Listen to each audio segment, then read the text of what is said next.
এটি একটি বাংলা খবরের চ্যানেল। খবর দেখতে হয়, না হলে পিছিয়ে পড়তে হয়।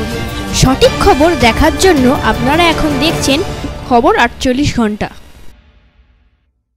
গড়িয়া থেকে ট্রেনে উঠে প্রচার করলেন যাদবপুরের সিপিআইএম প্রার্থী তথা বামফ্রন্টের প্রার্থী সৃজন ভট্টাচার্য।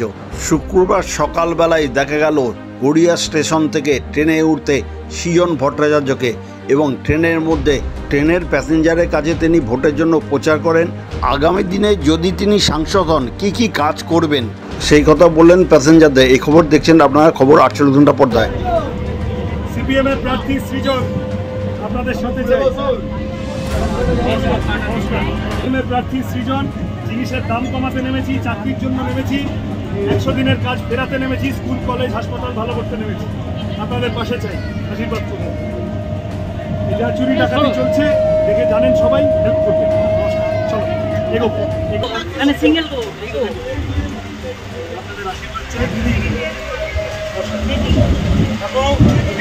এই তো আমার দুটো যাওয়ার কথা। 100 দিনের কাজ ফেরাতে নেমেছি, জিনিসের দাম কমাতে নেমেছি, চাকরি। ঠিক আছে,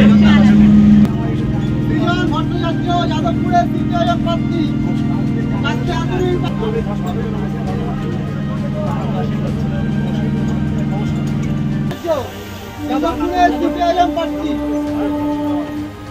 চাকরির জন্য নেমেছি, 100 দিনের কাজ ফেরাতে নেমেছি, স্কুল কলেজ হাসপাতালের চেহারা আর একটু ভালো করতে নেমেছি।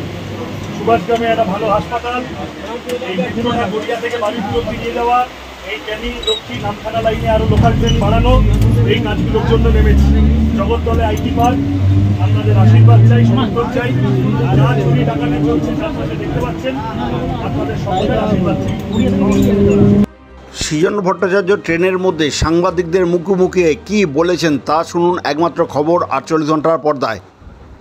আজকে সকালটা একটু ফাঁকা পেয়েছিলাম, এখন তো আস্তে আস্তে শেষের দিকে চলে এসেছে। মানুষের সাথে যত বেশি মানুষের সাথে দেখা করা যায়, আর আমাদের দাবি দাওয়ার মধ্যে ক্যানিং লক্ষ্মীকান্তপুর নামখানা রুটে লোকাল ট্রেন বাড়ানোর দাবি আছে। আমাদের দাবি দাওয়ার মধ্যে সোনারপুর স্টেশনের আন্ডারপাস বা এই ধরনের গড়িয়া থেকে বারুইপুর মেট্রো নিয়ে যাওয়া, আমি সাংসদ হলে এগুলো করার চেষ্টা করব। যেগুলো নিজে করার চেষ্টা করব, আমার লোকাল ট্রেনে যাতায়াতের অভ্যেস বহুদিনের, আজকে এই প্রচারের মাঝে আরেকবার অবস্থা এবং মানুষ কি বলছেন সেটা একবার শুনে গেল।